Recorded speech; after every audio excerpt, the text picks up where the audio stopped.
اور حج کے طریقہ کے حوالے سے ہماری 2 ویڈیوز گزر چکی ہیں. آج یہ تیسری ویڈیو آپ نے توجہ کرنی ہے.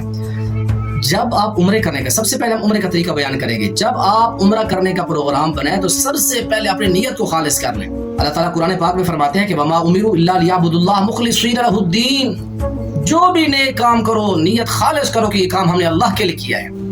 نیت خالص کر لیں. تقبل اللہ من المتقین لن ینال اللہ لحومها ولا دماؤها ولكن ينال التقوى ان اللہ لا ينظر الى صورکم وصورکم واموالکم ولكن ينظر الى قلوبکم واعمالکم. تو نیت خالص کرنے کے بعد آپ نے سب سے پہلے اپنی حجامت بنوانی ہے.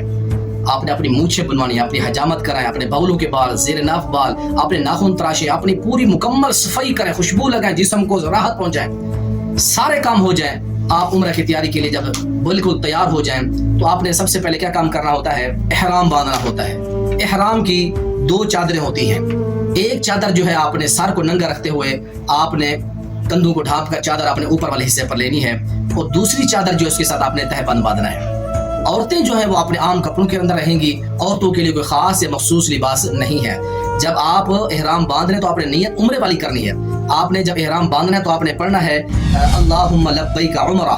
یہ بخاری مسلم کے اندر الفاظ ہیں. آپ نے یہ الفاظ پڑھنے کے بعد احرام آپ نے باندھ لیا، 2 چادریں باندھ لی. آپ نے تلبیہ کے الفاظ پڑھنے ہیں لبیک اللہم لبیک لبیک لا شریک لک لبیک ان الحمد والنعمت لک والملک لا شریک لک. یہ بخاری شریف کے الفاظ ہیں، آپ نے یہ پڑھنے. جب احرام باندھ لے تو آپ نے کافی ساری چیزوں سے پرہیز کرنا ہے. سب سے پہلی چیز یہ ہے کہ آپ نے جسم کے کسی حصے سے بال اکھاڑنا، بال کاٹنا، توڑنا، یہ سب منع ہے. شلوار، قمیض، شکار کرنا، بیوی سے تعلقات قائم کرنا، اسی طرح دستانے، نقاب، خواتین کا شلوار، قمیض، بنیان، شرٹ، کوئی پاجامہ، اسی طرح کی ساری چیزیں منع جو ہم نے آپ کو پہلے بتا دی ہیں. آپ نے ساری پابندیاں کرنی. آپ احرام کی حالت میں جا رہے ہیں. احرام کی حالت میں آپ نے احرام باندھ لیا، آپ اپنے جہاز پر سوار ہیں. اس کے بعد آپ مکہ شریف کے اندر انٹر ہو چکے ہیں. آپ نے مسجد حرام کے اندر جانا ہے. اگر آپ کو غسل کی ضرورت ہے آپ غسل کر لیں. باوضو ہو کر مسجد میں داخل تو سب سے پہلے آپ نے یہ دعا پڑھنی ہے بسم اللہ الصلاۃ والسلام علی رسول اللہ اللہم افتح لی ابواب رحمتک. یہ آپ دعا پڑھیں. دعا پڑھنے کے بعد مسجد میں انٹر ہوں اور آپ نے مسجد میں جا کے سب سے پہلا کام جو کرنا ہے آپ نے حجر اسود کا استلام کرنا ہے. موقع ملے تو جا کے بوسہ دیں، ماتھا رکھے گا رکھ کر اس کے سامنے جائیں. نہیں ملتا تو ہاتھ کا اشارہ کر لیں یا دور سے کوئی چیز لگا کے اس کا بوسہ لے لیں. کوئی لاٹھی ہے یا سوار ہیں آپ تو آپ وہ چیز لگا کے اس کا بوسہ لے سکتے ہیں. استلام کریں. استلام کرنے کے بعد یہ دعا آپ نے پڑھنی ہے بسم اللہ واللہ اکبر. یہ صحیح مسلم شریف کے حدیث ہے. تو یہ آپ کا پہلا عمل جو ہے یہ آپ کا مکمل ہو چکا ہے. دوسرا کام ہوتا ہے وہ طواف ہوتا ہے. آپ نے احرام تلبیہ اور حجر اسود کا استلام ہو گیا. اب دوسرا کام ہے طواف. آپ نے طواف کرنا ہے. طواف کا کیا طریقہ ہے؟ آپ سب سے پہلے تلبیہ بند کر دیں.